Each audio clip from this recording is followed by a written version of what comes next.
جی ہاں، پانی کا بھی حساب ہوتا ہے. ان کا سوال یہ ہے کہ شاور کے نیچے کھڑے ہو کر عموماً نہایا جاتا ہے تو کیا نہا سکتے ہیں؟ نہا سکتے ہیں، ایسی کوئی پابندی نہیں کہ آپ بیٹھ کر ہی نہائیں. اور خاص طور پر جب آپ جسم پہ پانی بہائیں گے تو بیٹھ کر پانی کیسے بہے گا؟ وہ تو پوری طرح آپ پاک نہیں ہو سکتے، منع نہیں کیا گیا. ایک بات یاد رکھیے، اس میں بڑی آسانی رہے گی آپ سب کو کہ ناپاکی دو طرح کی ہوتی ہے، جنابت، اور اسی میں جنابت کی دو بڑی وجوہات ہیں، انٹرکورس اور احتلام. یہ جنابت میں آ جاتی ہیں دونوں چیزیں، ٹھیک ہے، یہ غسل کو واجب کرتی ہیں. اور دوسری بڑی ناپاکی کیا ہے؟ حیض. ان دونوں کے بعد، یعنی جنابت اور حیض دونوں کے بعد نہانا فرض ہے، لازم ہے، الا یہ کہ کوئی بیمار ہو. اس صورت میں کیا ہے؟ تیمم ہے. واضح؟ جمعے کے دن نہانا مسنون ہے، مسلمان ہونے کے بعد نہانا واجب ہے، مردے کو غسل دینے کے بعد نہانا مستحب ہے. عام طور پر پاکیزگی اور صفائی ستھرائی کے لیے نہانا بھی مستحب ہے، اچھا ہے، انسان کی کیفیت زیادہ بہتر ہوتی ہے بنسبت اس کے کہ انسان میلا کچیلا رہے. اتنی بات سمجھ میں آ گئی؟ اب جو فرض غسل ہے، کون کون سا؟ جنابت اور حیض دونوں کا فرض غسل. اس میں آپ دیکھیے کہ پھر دو تین چیزیں لازم ہیں. ایک یہ ہے کہ وضو کی طرح کا وضو ہو. وضو سے مراد کیا ہے؟ کلی اور ناک میں پانی ڈالنا، باقی تو سارا آپ دھو ہی لیتے ہیں. اگر آپ وضو نہیں کریں گے، کلی اور ناک میں پانی نہیں ڈالیں گے تو آپ کا پاک ہونے کا غسل نہیں ہوگا. اور دوسری بڑی شرط کیا ہے؟ سارے جسم پہ پانی بہانا، کہ ایک بال جتنی جگہ بھی خشک نہ رہے. اگر کوئی چیز بھی جسم کو لگی ہوئی ہے تو اس کو اتار دیجئے، ہٹا دیجئے، صاف کر دیجئے. اور اس کے بعد بعض اوقات لوگ نیل پالش وغیرہ اتارتے ہیں، لیکن کیا ہوتا ہے، سامنے سے اتار دیتے اور باریک حصے نہیں دیکھتے کہ جو اندر تک لگی ہوئی ہوتی. اسلام نیل پالش کا دشمن نہیں ہے. اگر آپ نے آٹا گوندا ہے اور آٹا آپ کے ہاتھوں کے ساتھ سوکھ کے اندر کو ناخنوں میں لگ گیا ہے اور وہ نہیں آپ نے اتارا اور آپ نہا چکے تو اس سے آپ کا غسل نہیں ہوتا. ٹھیک ہے، کلی اور ناک میں پانی ڈالنا، استنجا کرنا کہ ہر طرح کی نجاست اتر جائے، اور پورے جسم پہ پانی بہانا اس طرح کہ کوئی بال بھی خشک نہ رہے. یہ فرض غسل کے لیے. باقی مسنون غسل میں کیا ہے؟ اسی طرح ہی ہے طریقہ، لیکن بعض اوقات کیا ہوتا ہے کہ اگر کوئی کمی بیشی رہ گئی تو حرج کوئی نہیں، کوئی گناہ کی بات نہیں. مستحب غسل میں بھی. اور عام روزمرہ میں اگر آپ سر نہیں دھو رہے، صرف نیچے کا دھڑ جو ہے اس کو دھو رہے ہیں تو بھی کافی ہے. ضروری نہیں کہ ہر دفعہ نہانے میں سر ضرور دھویا جائے. بعض لوگ نہیں دھو سکتے، بعض اوقات پانی کی کمی ہوتی ہے یا کسی اور مسئلے میں انسان سر کو بار بار گیلا نہیں کر سکتا، تو اتنا بھی کافی. جی ہاں، وہ پیر دھونا فرض نہیں ہے. اگر خاص طور پر نجاست لگی ہے تو دھو دے. اور اگر آپ سمجھے کہ سب ٹھیک ہے، چپل پہنا ہوا اور کوئی چینٹے ایسے نہیں پڑے، تو اوپر سے جو پانی آ رہا ہے اور وہ پاؤں تک بہ گیا، پاؤں ساتھ ہی دھل گئے اور پاؤں میں چپل ہے، تو کوئی حرج نہیں ہے اگر الگ سے نہ بھی دھوئے جائے. اگر جنابت، احتلام، حیض و نفاس، ان تمام طریقوں سے پاکی حاصل کرنے کے لیے ایک ہی طرح کا غسل کیا جائے گا، تینوں کا طریقہ الگ الگ ہے، ایک ہی طرح کا غسل. ناپاک کپڑے کو پاک کرنے کا مکمل طریقہ کیا ہے؟ طریقہ یہ ہے کہ پہلے ناپاکی کو تلاش کریں کہ ہے کہاں، اس کا نشان، داغ، کچھ بھی جب نظر آ جائے تو اس حصے کو الگ کر لیں باقی کپڑے سے. مثلا اگر اس پہ کچھ لگا ہوا ہے کہیں تو میں پہلے دیکھوں گی کہ کہاں ہے. اچھا یہ مل گئے، چلیے اب اس کو الگ پکڑ لیجیے باقی حصے سے. ٹھیک ہے، پھر اس کو آپ ٹیپ کے نیچے کیا کریں، اس حصے کو آپ اچھی طرح مل لیں، رگڑ لیں اس کو. پہلے اس حصے کو کیا کریں، اچھی طرح دھوئیں، صابن لگائیں. پھر اس کے بعد کیا ہے کہ اس کی طرح سے پیچھے والے حصے، کیونکہ پانی وہ اس کا پھیل کے پیچھے تک آ جاتا ہے، لیکن یہاں سے پکا پکڑے کہ پورے اس پہ نہ چلا جائے. پھر اس کے بعد ایک دفعہ پانی صاف ڈالیں اور اس کو اچھی طرح نچوڑ لیں. پھر اس کے بعد پھر نچوڑیں، پھر تیسری دفعہ اور ذرا سا دیکھ لیں کہ پانی کیسا نکل رہا ہے، میلا یہ صاف، بالکل کافی. کیا احتلام، مزی، لیکوریا، حیض، ان تمام کے داغ والے کپڑوں کو ایک ہی طریقے سے پاک کیا جائے گا یا الگ الگ طریقہ ہے؟ اس میں کوئی اور نجاست جس کا آپ نے نام نہ لکھا ہو، مثلا خون ہے یا یورین ہے یا کچھ اور، ان سب کو بھی اسی طرح پاک کیا جائے. کیا لیکوریا کے نشان والے کپڑے ناپاک کپڑوں میں شمار ہوں گے؟ جی ہاں، اس لیے کہ یہ ڈسچارج بھی نجس ہے. میت اٹھانے کے بعد وضو ہے، کیا اس سے مراد میت کو کندھا دینا ہے؟ اس سے مراد تخت پر جب میت کو نہلا چکے ہوں اور کفن پہنانے کے لیے اس کو اٹھا کے ہاتھ لگا کے آپ رکھ رہے ہوں، کہاں، چارپائی وغیرہ پر، تو اس کے بعد وضو کر لیجیے. کیوں؟ ہو سکتا ہے اٹھانے میں آپ کے جسم پر کوئی ایسی چیز لگ گئی ہو، یعنی وہ ایک شک سا پڑ جاتا ہے نا کہ ہم نے اٹھایا ہے. اور اٹھانے سے مراد یہ نہیں کہ صرف آپ اس کے بال پکڑیں گے یا پاؤں پکڑیں گے. میت کو جب اٹھایا جاتا ہے تو اس میں اس کی بیک کے نیچے، اس کی ٹانگوں کے نیچے، پاؤں کی طرف سے یوں ہاتھ، جیسے بچے کو نہیں اٹھاتے اس طرح کر کے ہاتھ نیچے سے ہاتھ دے کے رکھتے، ورنہ تو اس کی کمر ٹوٹ جائے. کیونکہ وہ تو سارا بوجھ ڈالے ہوئے ہوتا ہے. ٹھیک ہے, تو جس طرح ایک چھوٹے بچے کو آپ صرف گردن سے پکڑ کے نہیں اٹھاتے یا گردن اور پاؤں سے پکڑ کے نہیں اٹھاتے, بلکہ کیا کرتے, نیچے سے ہاتھ دیتے. اب آپ دیکھیے کہ جب مردے کو نہلاتے ہیں نا, تو بسا اوقات مردے کے اندر سے مسلسل ڈسچارج ہوتا رہتا ہے, اور وہ ڈسچارج ناپاک ہوتا ہے, پیلا پانی عموماً نکلتا رہتا ہے. بعض اوقات یہ ہوتا ہے کہ موت کی جو شدت ہوتی ہے, سختی ہوتی ہے, اس سے یورین پاس ہو جاتا ہے یا کوئی اور نجاست جسم سے نکل آتی ہے, کیونکہ انسان ایک کشمکش کی حالت میں ہوتا ہے, شدید تکلیف کی حالت میں ہوتا ہے. تو جب جان نکلتی ہے تو وہ ایک خوف, آپ دیکھیں نا کہ جب خصوصاً اگر مردے کے پاس ایسے فرشتے آئے ہوں کہ جو عذاب والے ہوں, تو ان کو دیکھتے ہی خوف زدہ ہو جاتا ہے. تو اس خوف میں جیسے آپ نے دیکھو کہ بعض بچوں کو مار پڑے تو پیشاب نکل جاتا ہے, ان کا ہوتا ہے نا خوف کی حالت میں. تو اس طرح بسا اوقات کچھ ڈسچارجز ہوتے. بعض اوقات مردہ کسی زخم یا پیٹ کی بیماری میں مبتلا ہوتا ہے, تو نہلانے کے بعد, غسل دینے کے بعد, یہ بعض اوقات قتل وغیرہ کا مسئلہ ہوتا ہے, کوئی خون نکل رہا ہوتا ہے, تو نہلا چکنے کے بعد بھی قبر میں لے جانے تک ڈسچارج ہوتا چلا جاتا ہے. It depends.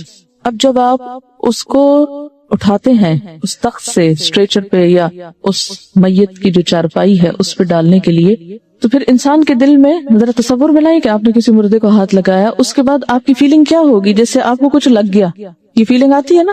جب آپ مردے کو ہاتھ لگاتے ہیں تو آٹومیٹیکلی ایک نفسیاتی کیفیت ہوتی ہے انسان کی کہ کچھ مجھ کو لگ گیا ہے. کئی لوگ تو ہاتھ ہی نہیں لگاتے کہ شاید مجھے یہ پکڑ ہی نہ لے. تو یہ جو اندر ایک نفسیاتی خلل آتا ہے نا انسان کے, اس کا ازالہ کیا ہے؟ اگر نہلایا تو چھینٹے پڑیں گے اپنے اوپر, تو نہا لیں آپ خود بھی تاکہ دل سے سب خلش دور ہو جائے. اور اگر آپ نے نہلایا نہیں, صرف اٹھانے میں مدد دے کے رکھا ہے, تو آپ وضو کر لیں تاکہ آپ کے اندر کی کیفیت درست ہو جائے اور آپ کی نماز میں دل لگے. یاد رکھیے کہ جو غسل اور وضو کے جتنے بھی مواقع ہیں, یہ سارے اسی لیے ہیں کہ انسان کی نماز میں سکون آئے.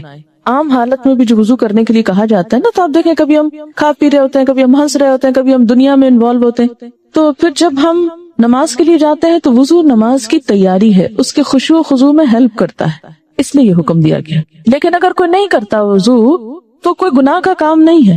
جی نہیں, مردے کا سطر تو نہیں کھولیں گے, لیکن اس کے باوجود جسم سے اگر کچھ رس رہا ہے, بعض بیماریوں میں رستا ہے, بعض حالات میں رستا ہے, کوئی بھی ریزن ہو سکتا, تو کوئی بھی چیز جو مردے کے جسم سے نکل رہی ہے وہ پاک نہیں ہے. ٹھیک ہے نا, تو اس کو دھو لینا چاہیے. یہ جو آپ کو دعائیں سکھائی گئی نا صبح شام کی, اس میں ایک دعا آتی ہے نا, اللہم انی اسألک العافیۃ فی الدنیا والآخرہ, اور کہتے ہیں اللہم استر عوراتی وآمن رواتی. اس دعا کو بہت توجہ سے مانگا, اللہم استر عوراتی, اللہ میرے شرم والے حصوں کو, چیزوں کو ڈھانپ دے, میری شرم کی چیز کسی کے سامنے نہ کھلے. اور اسی لیے کہتے ہیں نا کہ جس نے کسی میت کا عیب چھپایا, اللہ تعالیٰ اس کا عیب چھپائے گا. میت کا کوئی عیب نظر آئے, عیب سے مراد کیا ہے کہ مثلا نہلایا اور اگر اس کے جسم سے کوئی نجاست نکلتی دیکھی, یا کوئی داغ دیکھا, یا کوئی بھی چیز دیکھی ہے, یا کوئی نقص دیکھا, تو انسان سب کو بتاتا پھرے کہ میں نے فلاں کو نہلایا تھا اور اس کے اندر میں نے یہ دیکھا تھا. نہیں, کبھی نہیں, ہونٹ نہ کھلے. زندہ انسان کے عیب کے لیے بھی نہیں کھلنے چاہیے, اور مردہ کی تو اور احتیاط کرنی چاہیے, کیونکہ زندہ تو کبھی نہ کبھی اپنی صفائی پیش کر دیتا ہے, یا اس کا حال اچھا ہو جاتا ہے تو وہ اس کے بارے میں سوچ لوگوں کی بہتر ہو جاتی. لیکن مرنے والا تو بس پھر اس کا آخری سفر ہے نا, آخری وقت ہے, اس لیے اس کے بارے میں تو کوئی چیز ایسی دیکھی جائے بالکل ذکر نہیں کرنا چاہیے. اسی لیے کہتے ہیں نا کہ گھر والوں کو شریک ہونا چاہیے غسل دیتے وقت, صرف پروفیشنلز پہ نہیں چھوڑ دینا چاہیے. ایک تو وہ صفائی وغیرہ کا صحیح اہتمام نہیں کرتے, دوسرا یہ کہ ان کو اتنی دلچسپی کہاں کہ مردے کو احتیاط سے ہاتھ لگائیں, اور تیسرا یہ ہے کہ کوئی عیب دیکھ لیں تو کیا پتا کہاں کہاں بتائیں. احترام ہے نا, احترام ہے اس کا بھی. یہ نہیں کہ اگر وہ مر گیا ہے تو اب آپ جیسے چاہیں اس کے ساتھ بدتمیزی سے کام کریں, احترام سے. کیا ڈاکٹر سے اندرونی چیک اپ کے بعد نہانا چاہیے؟ نہیں, اس سے نہانے کی ضرورت نہیں ہے, لیکن وضو کرنا ہوگا. کیا دوران حیض نہانا منع ہے؟ کوئی منع نہیں ہے. ڈیورنگ پیریڈز نہا سکتے ہیں, اٹ ڈیپینڈس. بعض لوگوں کو نہانے سے تکلیف ہوتی ہے, بعض کو نہانا زیادہ اچھا رہتا ہے, اپنی اپنی عادت کے مطابق کر لیجئے. عورتوں اور مردوں کے غسل کرنے کے جو فرائض ہیں اس میں کوئی فرق نہیں. اچھا, یہ ان کو مشکل پتہ کیوں پیش آ رہی؟ اس لیے کہ بعض احادیث مکمل ہیں, بعض احادیث میں صرف ایک مسئلہ بیان کیا ہے. اسی لیے میں ہمیشہ کہتی ہوں نا کہ جز کو دیکھ کر یہ نہ سمجھے کہ کل اسی کے اندر ہے. کیا ننگے بدن پہ وضو ہو جاتا ہے؟ یہ ابھی میں نے کیا کہا ہے. جنابت میں ایک ہی دن 2 بار غسل کرنا پڑ جائے تو اس کے لیے کیا رخصت ہے کہ صرف نیچے والا حصہ دھو لیا جائے؟ کوئی رخصت نہیں ہے. جب جنابت کی حالت ہو تو نہانا ہوگا نماز کے لیے.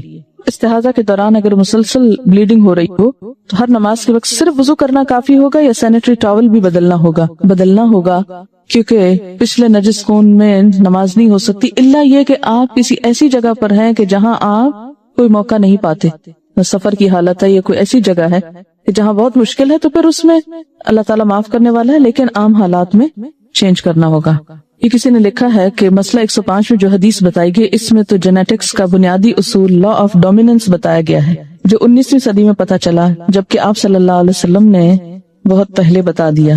یہ جو مسئلہ تھا نا، مرد عورت کے نطفے سے جو بھی غالب آئے بچہ اس کی شکل کا ہوتا ہے۔ مردے کو نہلانے کے بعد اگر خود نہ نہا سکیں، یعنی کوئی ایسی جگہ نہ ہو جہاں غسل کر سکے، تو کیا صرف وضو کر کے نماز پڑھ سکتے ہیں جبکہ نماز کا وقت ہو جائے یا نماز قضا کر دیں؟